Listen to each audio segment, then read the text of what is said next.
திமுக தலைவராக முதலமைச்சராக இருந்த கருணாநிதி அவர்களால் உடல்நலம் குன்றி அவரால் செயல்பட முடியாத நிலையில அவர் ஆக்கப்பட்டார். இப்பொழுது உடல்நிலை நாங்கள் சரியாக தெரிவிக்கின்றோம், சைக்கிள் ஓட்டுகிறோம், ஜிம்முக்கு செல்கின்றோம், மிக ஆக்டிவாக இருக்கின்றோம் என்று சொல்லி அவர்கள் சொல்லுகின்ற நேரத்தில் உதயநிதி ஸ்டாலினுக்கு இன்றைக்கு துணை முதலமைச்சர் அழைக்கப்பட்டிருப்பது ஒரு வியப்பையும் ஆச்சரியத்தையும் இருக்குது. ஆனால் இது எதிர்பார்த்த ஒன்றுதான். பெரும்பான்மை மக்கள், தமிழ்நாட்டு மக்கள் ஒரு மேண்டேட் கொடுத்திருக்காங்க.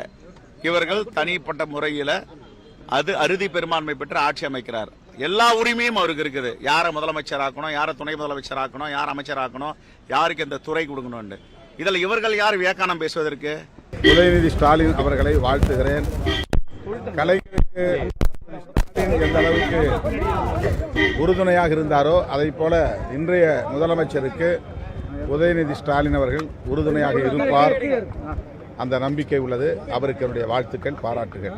நாங்க மாறல ஒரு கொஸ்டின் உங்க முன்னால வைக்கிறோம்.